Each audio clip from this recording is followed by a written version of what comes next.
Drink Blood is here! Drink blood. Drink blood. Drink blood. Drink blood. Hey, that's cool.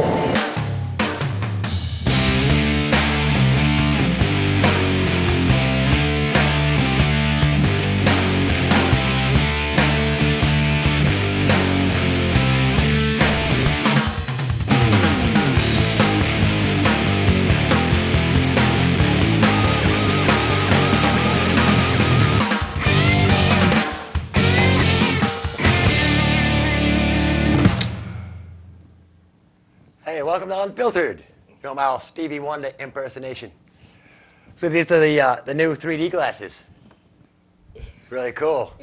It's like the stuff's like right in my face.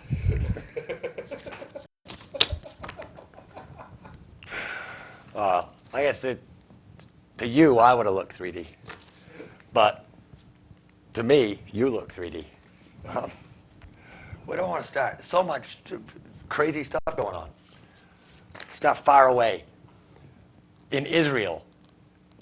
Everybody's headed to the dumps in Israel because the other day an Israeli woman threw away a mattress that had $1 million in it. It was in US dollars and Israeli shekels. And the way it happened is she thought her mother needed a new mattress because her mother was old and apparently not sleeping well.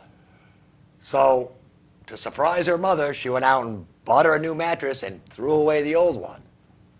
Well, what she didn't know was that the mother had her entire life savings inside the old mattress.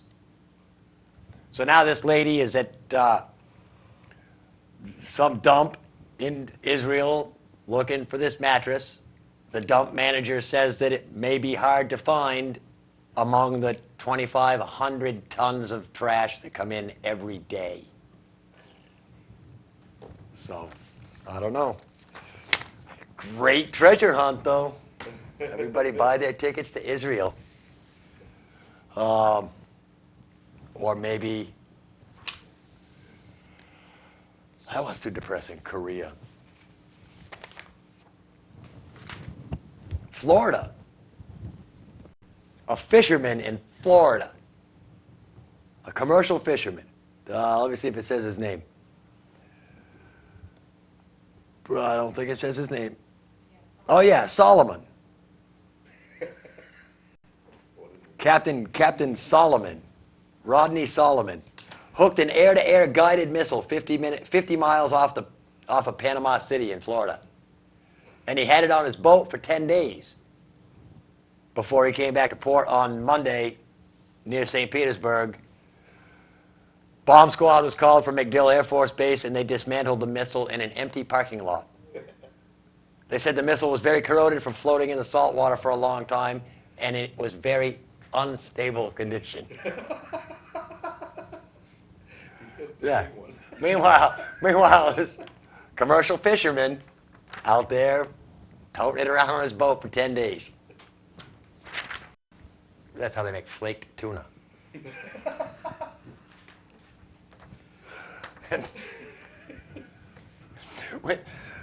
We've got to start some kind of a damn, group to rid the world of weapons. Because used to be we had to worry about, needles floating up on the beaches.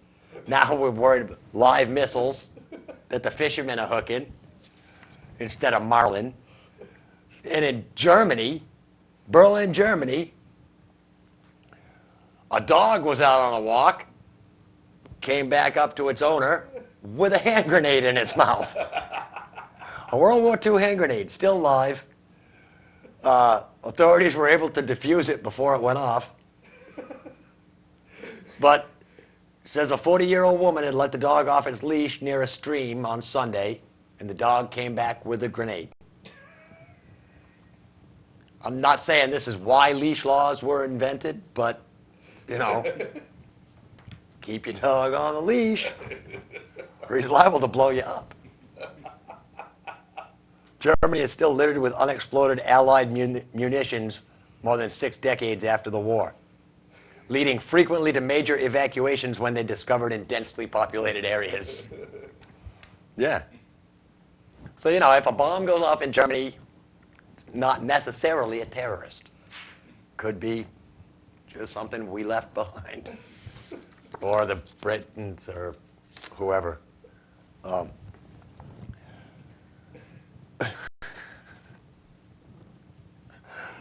right, I know I just did a story about Facebook and Twitter and all that crap last week. But I've got to start again because I was stupid enough to watch The View one day this week. And them old ladies were on there railing about. Of course, one of them, the black girl, Sherry, she's really into this whole Twitter thing. Her and that, the uppity Elizabeth girl. They're all into the whole Twitter. You know, and this is, it's kind of like texting, only people sign on and subscribe so that they can see everything that you're texting. And it's like the Facebook updates and things like that, where you just put in what you want to put in, what you're doing, and where you are. And it seems there's been a little rash lately of people that have been Twittering about vacations and then coming home from vacation and their houses have been robbed. You think? Look, if you tell the entire world that you're not home, expect to come home to nothing. Because all these people that subscribe to these Twitter sites and things, they're not all honest people. And if if that thought never came into your mind while you're blogging on Facebook about what a wonderful time you're having in the Bahamas, that, hey, somebody that knows where I live might read that, realize I'm not home, you know? Meanwhile, keep demanding your privacy, and, the world will leave you alone. It's stupid. Tell everybody where you are, what you're doing, having a great time in the Bahamas. Hope nobody's robbing my house. It's the same thing. And, chances are you can find out from a Facebook page pretty much what somebody's security alarm is because, most people are stupid enough to use like kids' names or dogs' names or, shit that they've blogged about in Facebook as a security code. Or then people that just leave it 1, 2, 3, 4 because they're too stupid to learn a new number. 4, 3, 2, 1. 4, 3. Oh, is that yours, Greg? 4, 3, 2, 1. To change it up a little bit so nobody will know. Excellent. All you need for a security system is actually a goose. They say that geese are like the best watchdogs, even better than a dog. They don't bite, but they sure make enough racket to stir up all the neighbors. And they bite well. They don't, not like a dog. But I guess that depends on where they bit you. They got them long necks, so they can hit just the right spot. Not like a chicken who can just peck your foot, maybe your ankle. Goose can get to where some real damage can be done. I did that one. This is a good joke. This came in an email. The title is When to Start Cussing.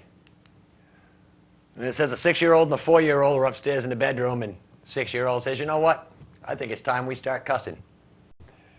4-year-old nods, says, yeah, I think you're right. 6-year-old says, when we go downstairs today for breakfast, he says, I'm going to say something with hell, and you say something with ass. 4-year-old says, all right, that sounds cool. So they go down to the kitchen table, sitting there for breakfast, and mother comes in. She says, what do you want for breakfast? 6-year-old says, hell, Mom, I guess I'll have some Cheerios. Smack! Off the chair he went, and started crying. Mom sent him up to his room and screaming at him, don't come out until you learn better. She comes back into the kitchen. She looks at 4-year-old. She says, now, what do you want for breakfast? And he says, I don't know, but you can bet your fat ass it ain't Cheerios.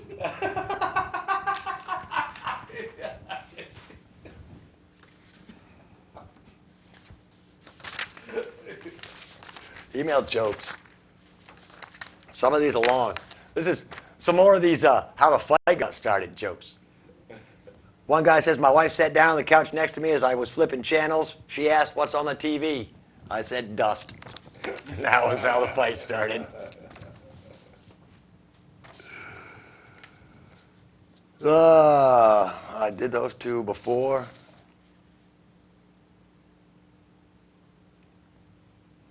Woman standing nude looking in a bedroom mirror. She's not happy with what she sees and says to her husband, I feel horrible. I look old, fat, and ugly. I really need you to pay me a compliment. He said, well, your eyesight's damn near perfect. That was how the fight got started.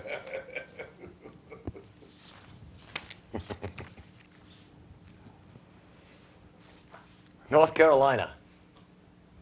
3 missing and 41 hurt when the North Carolina Slim Jim plant collapsed. Yeah. Apparently they're going to be selling a lot of beef jerky. It was actually an explosion. 41 people who suffered, 4 who suffered critical burns, and it left a toxic cloud around the facility. Now answer this for me. How does a place that makes food create a toxic cloud?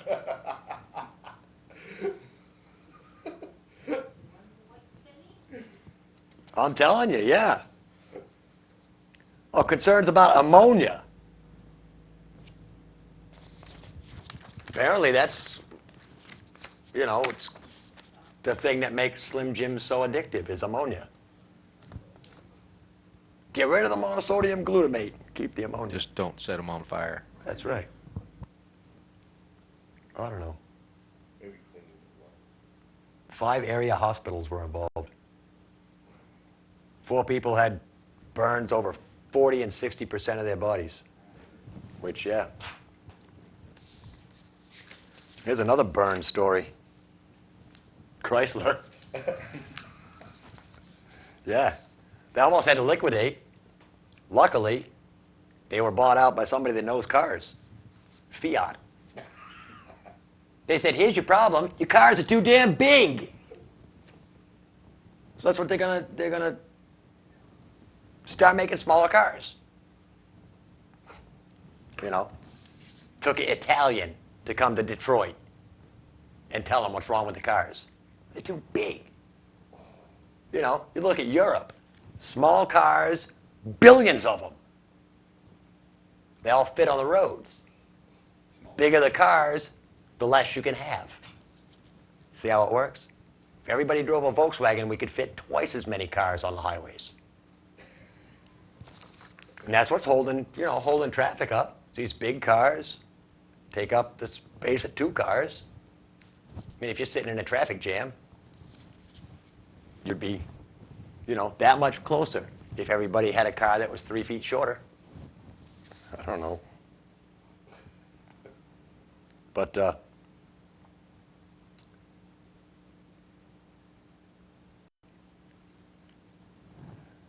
idle Chrysler factories during the bankruptcy process were costing Chrysler $100 million a day. Yeah. So now why the government didn't do to Chrysler what they did to the farmers, go, oh, well, you're not selling any product, well, we'll pay you not to make it. Why don't the government just pay Chrysler not to make cars? I don't know. But I guess Fiat had the option to abandon the deal if it's not completed by June 15th. But I think now it's pretty much been completed at this point.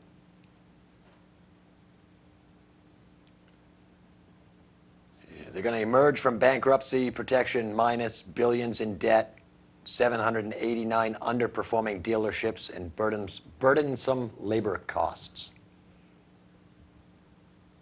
But try to develop new environmentally friendly, fuel-efficient, high-quality vehicles, which they intend to become Chrysler's hallmark going forward.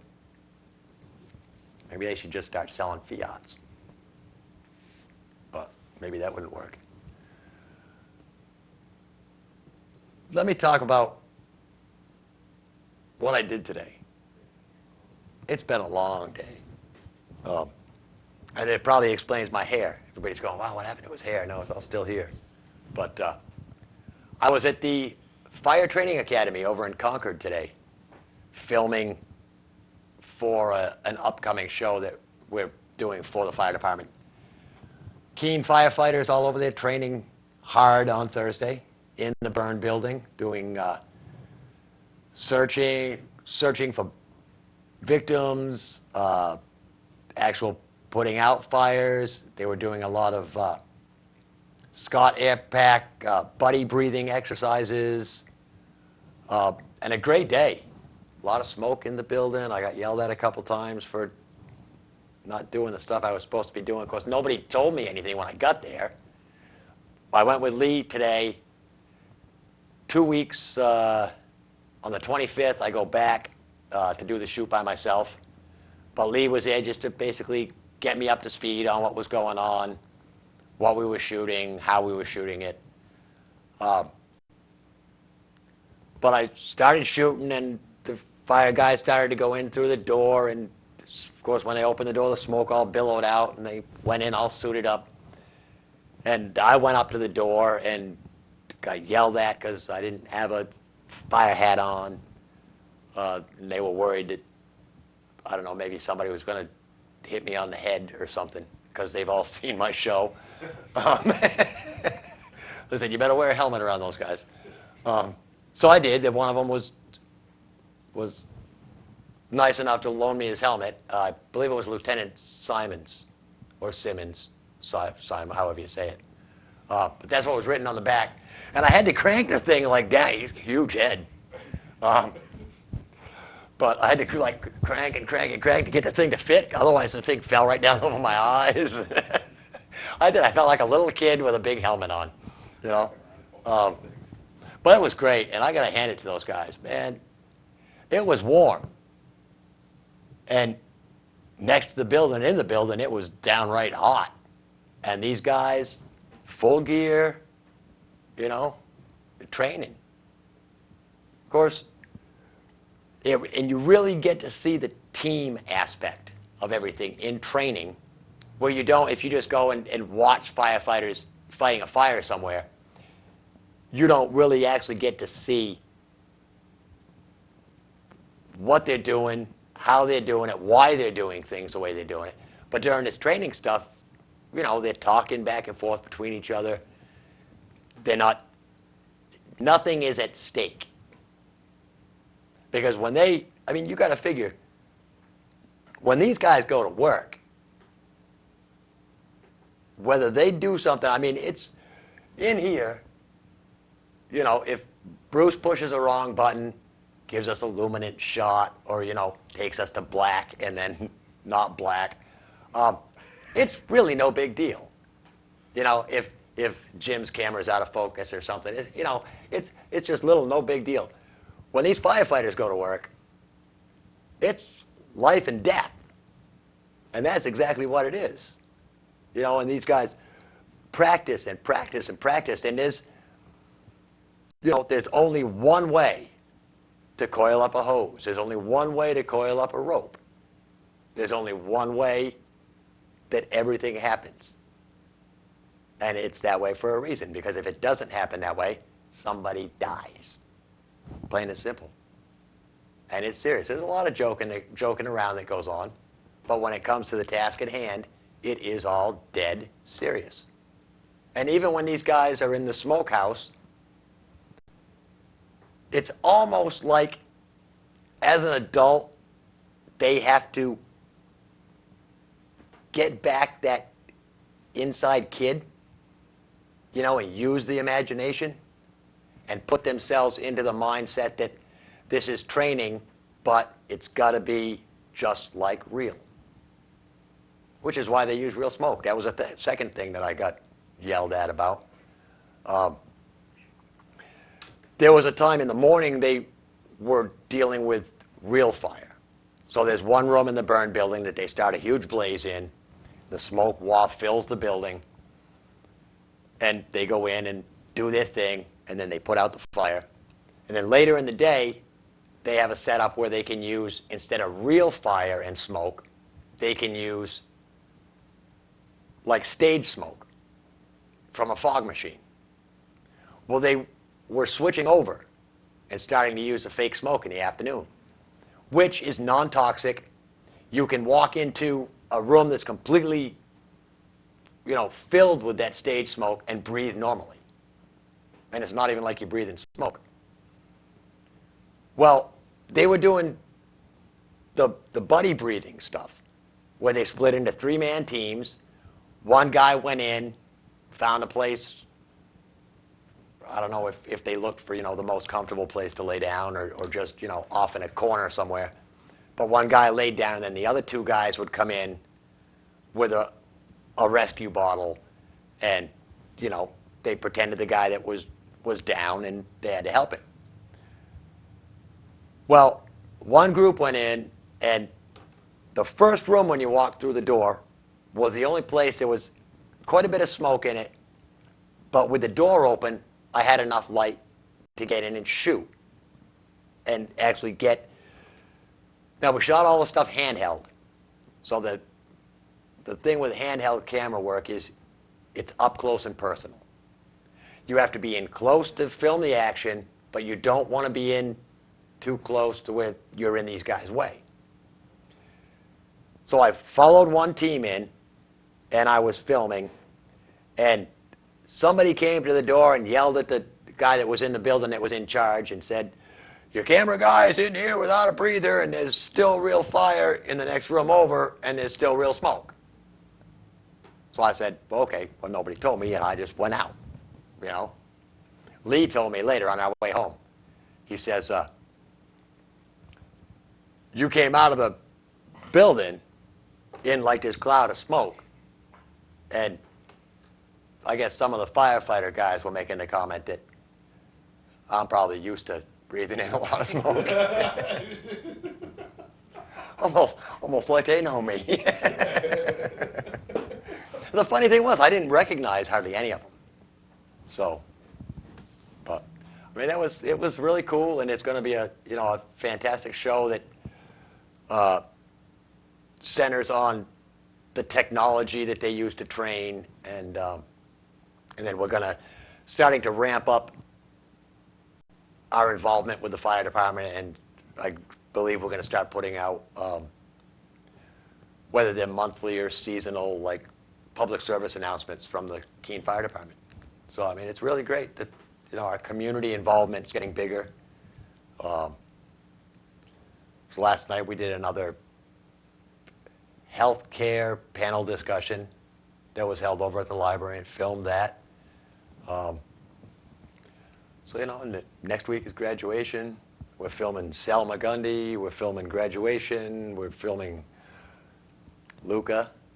It's another one of the flagship shows here on Channel 8 that and I don't want to I feel like I want to say this, but I'm not sure I'm privy, but I'm going to say it anyway because it was great news. Lee heard from Luca today, and I guess Cuisinart wants to sign on as a sponsor for Luca.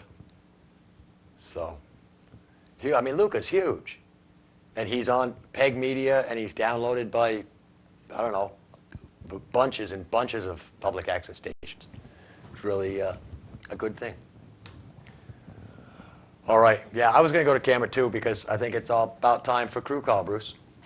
I've been blabbing long enough. And a full crew this week. Camera 1, we've got Jim back with us. And on camera 3 is Greg. And as soon as Greg gets swung around so that we can get a nice shot of my crew from last week, Bruce there and we Andrea. are. Hello, Rick. Hi, How's Bruce. it going out there, bud?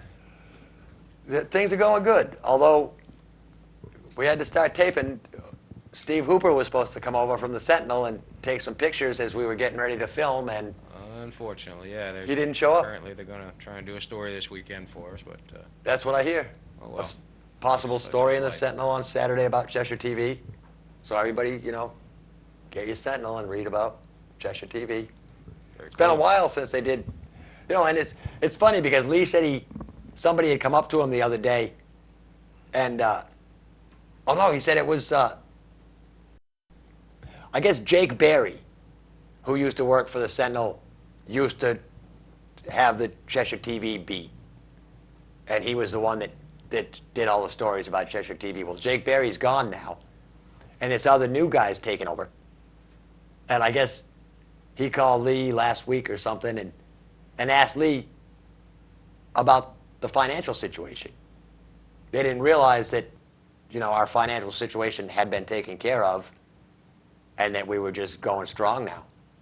So, there's still people out there that, whether it's they just don't pay attention or, I don't know, but yeah. And Lee says he still gets calls. People will call him and say, I was just watching your station. Are you still on the air? Yeah. No, Like I said, that's all reruns, man.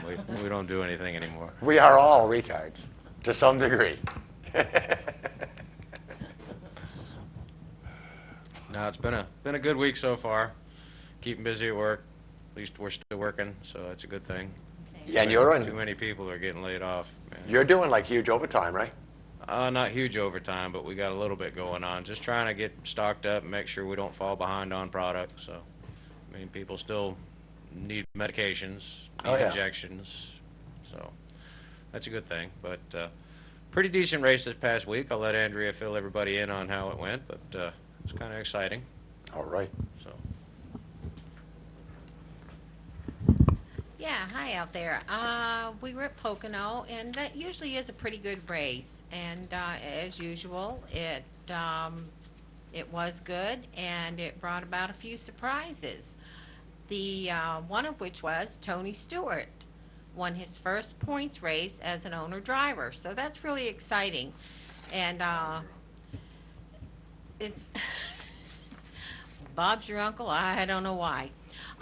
Anyways, yeah, the first 5 finishers were Tony Stewart, Carl Edwards, David Ruderman, Jeff Gordon, and Tony's teammate, Ryan Newman. So that was really an excellent finish for them. And that left of course, the way everybody else finished out was unbelievable. The points changed up a lot. Now, Tony's got a pretty decent lead as your leader of the points. Then there's Jeff Gordon, Jimmy Johnson. Ryan Newman popped up into 4th position on the point standings, so that's great. Kurt Busch, Carl Edwards, Greg Biffle, Matt Kenseth is in 8th. Kyle Busch lost 3 spots, and isn't that a shame? He fell down in 9th place, and too bad he didn't fall further. Jeff Burton, David Ruderman, and Denny Hamlin. And as you can tell, I don't have a whole lot of nice things to say about Kyle Busch. He's a miserable little skunk, and I swear to God, Greg, if you ever give me a hard time about him again, I will skin you. That little skunk did an interview finally last week that concerned the Dover race, and he had a flat tire coming, and instead of pulling up and giving his teammate a chance to win, he actually stated that they were on a green, white, checkered finish. One chance at it. He actually said on TV in front of the cameras, God and everybody, I was hoping to get them jacked up behind me and bring out a caution so that I could win the race. The only way you're going to bring out a caution when they get jacked up behind you is if he makes them crash. He was actually trying to start an accident. He's a little moron. And then last week, after his nationwide race in Nashville, Tennessee, it was a $3,000 plus hand-painted Sam Bass guitar it's given as a trophy. And the little moron, what a dumbass, turned around and smashed it so he could give his team members a piece of the guitar. And of course, it's the most disrespectful thing I've ever seen. And the guy that painted it, Sam Bass, was there, and he said even he was surprised at it. But they did a trip to the media afterwards, and the little skunk says, well, I'll buy 2 of them. Well, big darn deal. He already smashed it. But anyways, they're heading to Michigan this week, so that ought to be pretty good. Now, one of the real exciting things about the Pocono race is they had the double file restarts, and they're shootout style. So that meant all your lead lap cars were lined up in the front of the guys that were laps down, and they were lined up according to position. So that was a lot of fun to watch. And it really alters things a lot.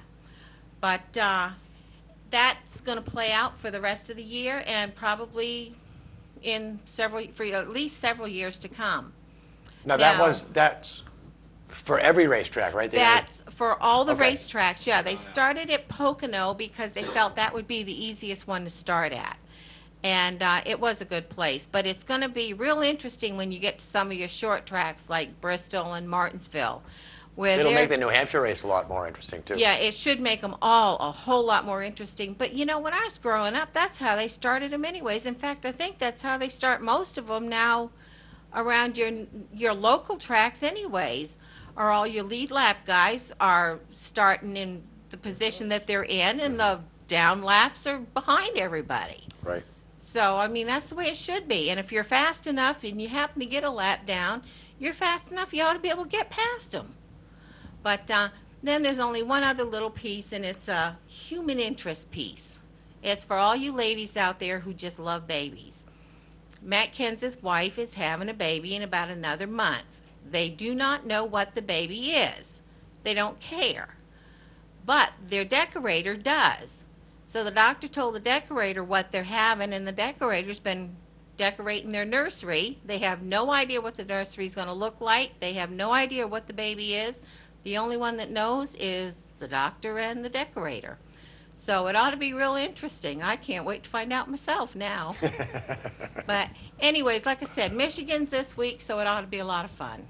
Great. Back to you, though. Thank you. Yeah, that's kind of crazy. They go, well, Doc, don't tell us what we're having, but tell the decorator. Because God forbid, you know, the kid's going to go a couple weeks while his room gets done. Not like he's going to spend, well, maybe we will. Maybe he'll spend, you know, from day one in its own room, whatever it is. I don't know either, so. Nobody told me. What was I going to talk about? I was going to mention something, and then I completely lost it now. That's all right.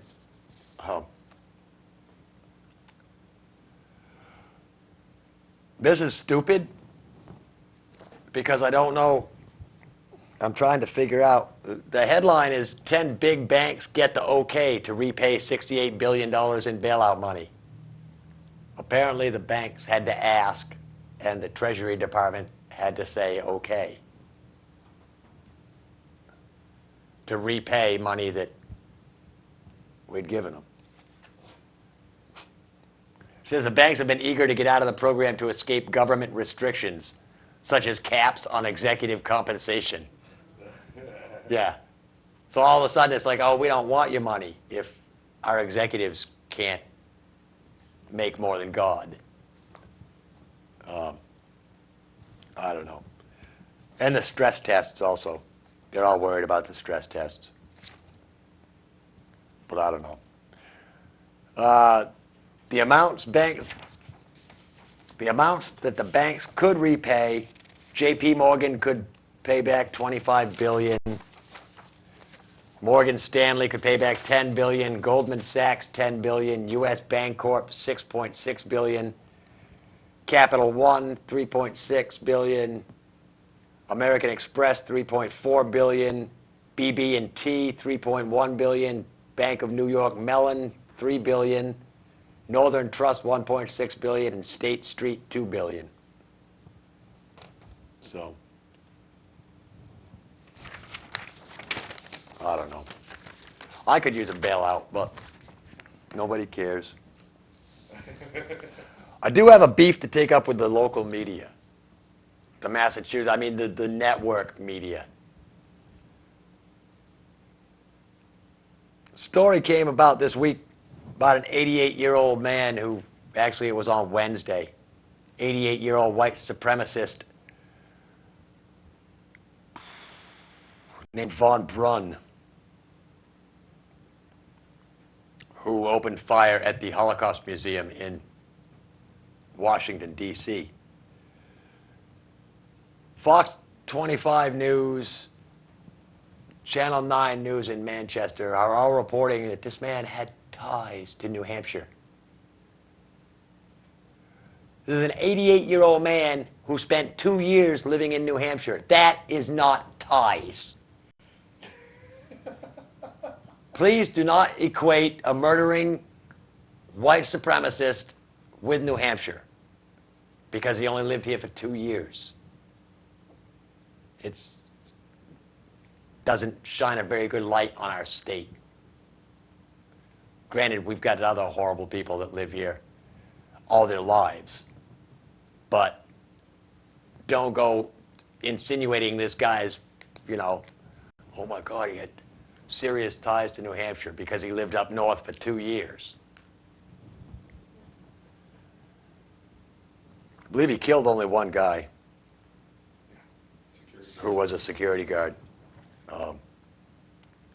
But there were a bunch of course, this is like school trip time. So a lot of schools had field trips in that area at the time. I don't know if there was anybody from Keene, but there were, I believe, a couple of Boston classes from Boston down there. Rick, I was listening to 101.9 on my way to work this morning, and I don't know which one of the guys it was on there, but he said his kid was actually there in D.C. when it happened, and they wanted to go to the Holocaust Museum but couldn't get in. And he himself was actually grateful at that point that the child had not been able to get in with his class. Yep. Yeah, no, I mean, it's, and I don't know if this, yeah, he's going to be charged with murder. Hold on.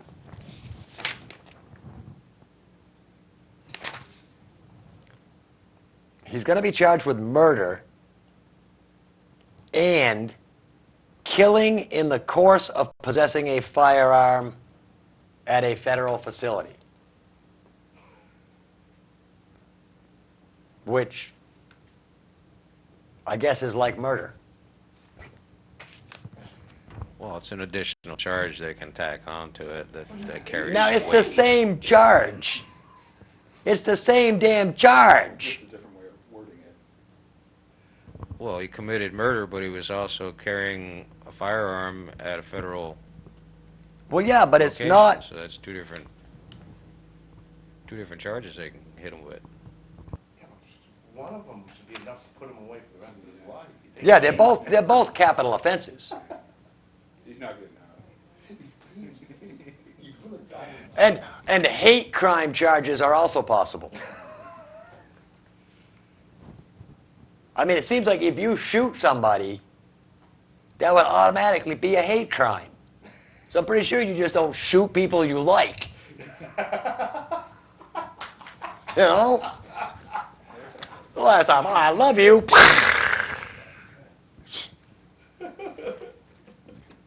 Well, maybe self-defense, but still, you probably, if it's self-defense, you probably don't like the person. I'm just saying, you don't shoot people that you like. You shoot people you hate. Therefore, hate crime. Get it? This is the way I think. If you commit a crime, it doesn't matter how many different ways they package it or how many different words they've got for it. It's just stupid. Stupid. Along with this, like Guantanamo detainee transferred to the U.S. wants to keep his military defense team.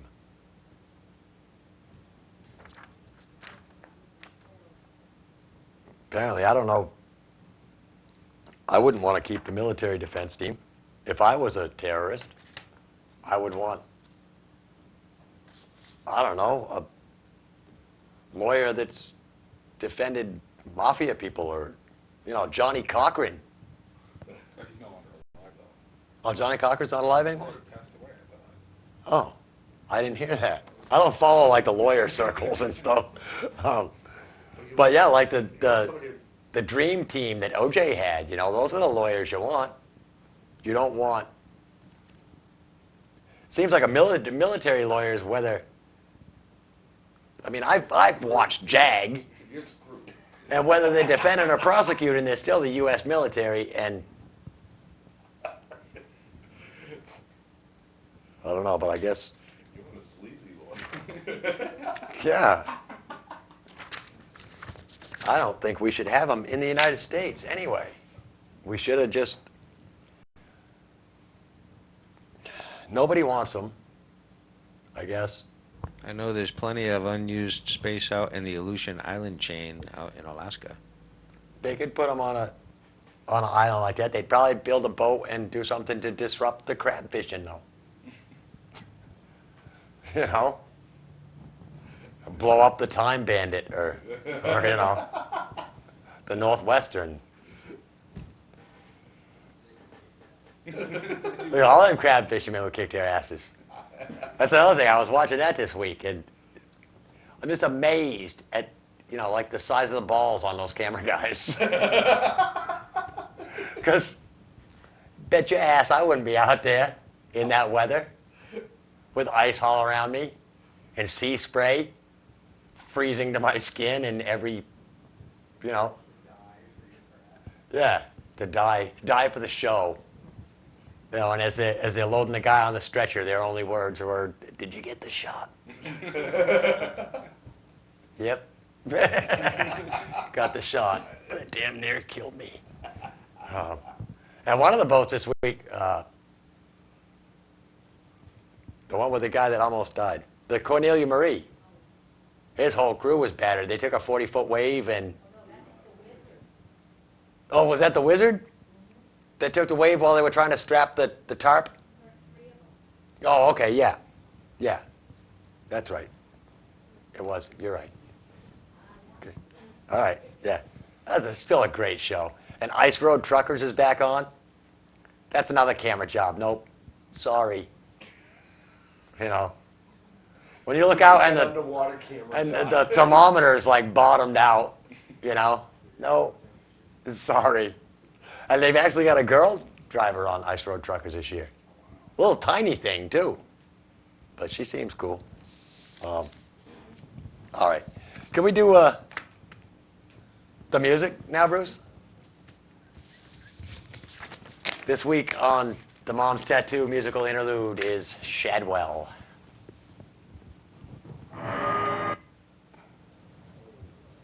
All right, maybe not. All right, cancel it. We don't have that long anyway.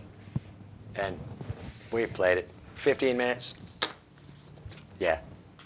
All right, I'll just think of something else stupid to talk about. Stephen Colbert's in Iraq. I will never do a show in Iraq. Are they working or are they just going to forget it? They're working on it? All right. Here. I'll do a story about... No, I didn't bring my book in today. It's out. It's out there. I think I've read almost everyone in it, though. All the good ones, anyway. There's a bunch more animal sex stuff, but... No. Too early for that. Yeah. But here's something if you want to feel like the world may be getting better, or if you just want to feel like somebody's trying to make you gullible. Vladimir Putin said Wednesday that Russia is willing to abandon nuclear weapons if the United States and all the other countries do the same. If everybody else does it, we will. If I was the United States government, I would jump off a bridge. Go ahead, Putin. Come on. It's working now? All right. Let's give it, we'll give it a try for Mom's tattoo.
lost it. Oh, there it is. Cool. I'm up. I'm ready. I found one that wasn't an animal sex thing.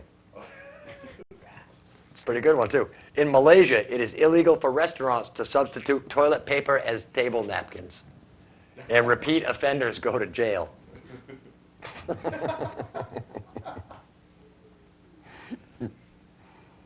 In one city in Switzerland, it was once against the law to slam your car door. Yep. In Idaho, A citizen is forbidden by law to give another citizen a box of candy that weighs more than 50 pounds. Yep. That's weird, huh? That's huge. A monkey was once tried and convicted for smoking a cigarette in South Bend, Indiana. But yet we can't convict terrorists who blow things up.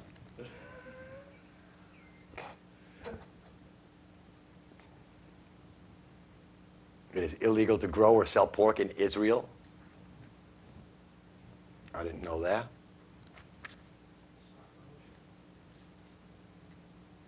Oh, is that what it is? It's not kosher? Oh, all right. A 200-year-old piece of Tibetan cheese was auctioned off for $1,513 in 1993. 200-year-old piece of cheese. Wonder if they made a grilled cheese sandwich out of it.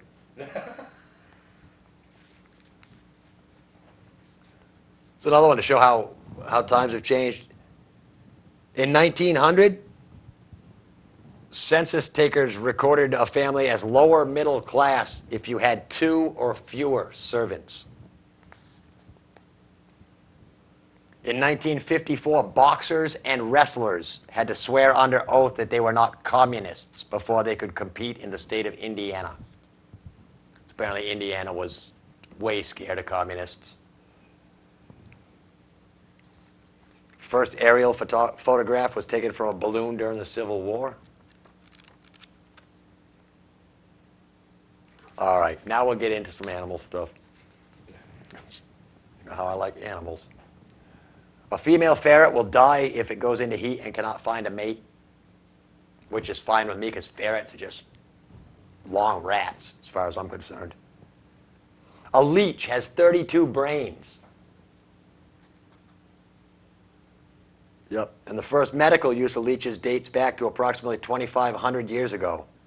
The leech's saliva contains a property that acts as an anticoagulant for human blood. Pretty cool, huh? There's a species of earthworm in Australia that grows up to 10 feet in length. They use it to fish for whales. Big fish. Yeah, getting it on the hook is difficult, let me tell you. And of course, the best animal when it comes to sex is the chimpanzee. Apart from humans, certain species of chimpanzee are the only animals to experiment sexually. They've been known to wife swap and indulge in group sex. Just like people, mother chimpanzees often develop lifelong relationships with their offspring. Human birth control pills work on gorillas.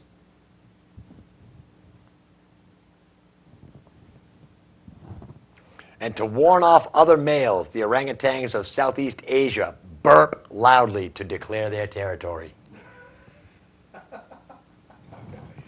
Yep. Like I said this one before, it's physically impossible for pigs to look up at the sky, which is why they don't even aspire to fly. If you've never seen the sky, you can't dream about flying.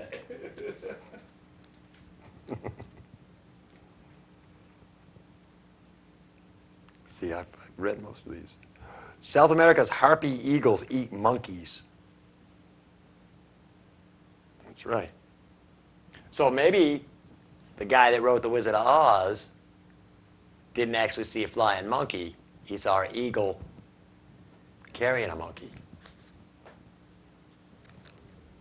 That's pretty good, huh?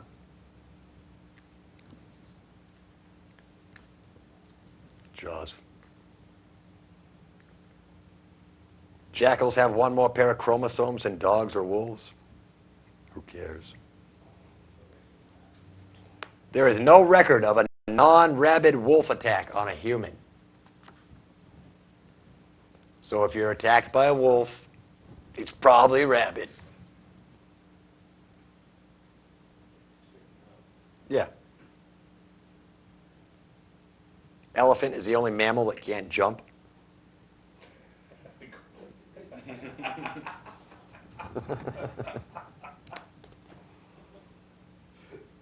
They can stand on a ball, though. I've seen them.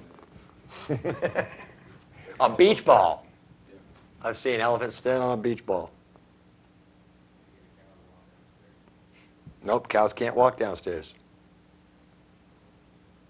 And elephants communicate in sound waves below the frequency that humans can hear. So elephants could be talking and we wouldn't even know it. Because they're basses. They're like super bass.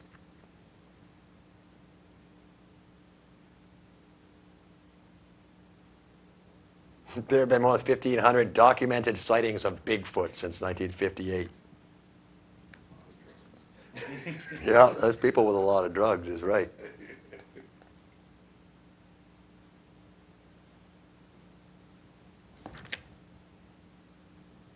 Yeah. Hey, maybe people should learn from elephants.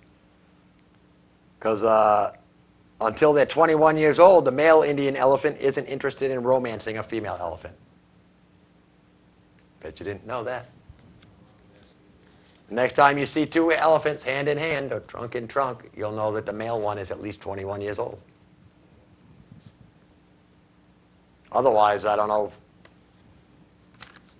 what they do before that. I mean, do they have different, like cats and dogs are like 7 years to our one? How many is that in elephant years or people years?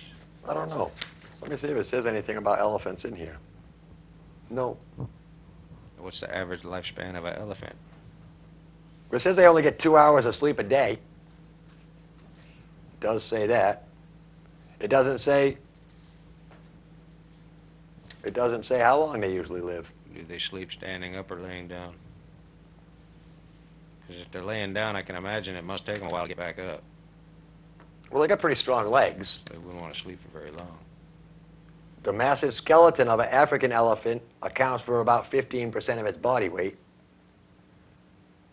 Just as in a man of slender build, however, the elephant's skeleton supports as much as 4 tons per leg and is thus stressed close to the physical limit for bone. The charge of these animals is a fast walk on long legs at about 15 miles an hour. So unless you can run more than 15 miles an hour, don't poke the elephants. All right.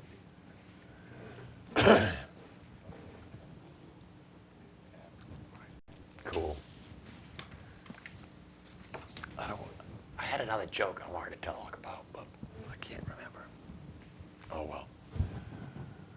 Next week, we got a regular show. Of course, all the cool people will be at graduation next Friday night at 6 o'clock, so nobody will be watching. So maybe we won't do a show next week, just because I know nobody will be watching. And we'll be busy out at the high school all day. No, we'll do one next week. I won't deprive you of another show. And hey, get this. I do know who's on No Spin next because they filmed yesterday. So up next, Chris and Randy are together on No Spin, joined by Senator Molly Kelly. They talk about a wide array of subjects, including medical marijuana, gay marriage, education, gambling, you know, all the fun stuff in life. And that's up next. I was going to memorize everything that they said, and I was going to say everything on this show that they were going to do. But anyway, stay tuned for Randy and Chris and Molly Kelly until next week. Peace.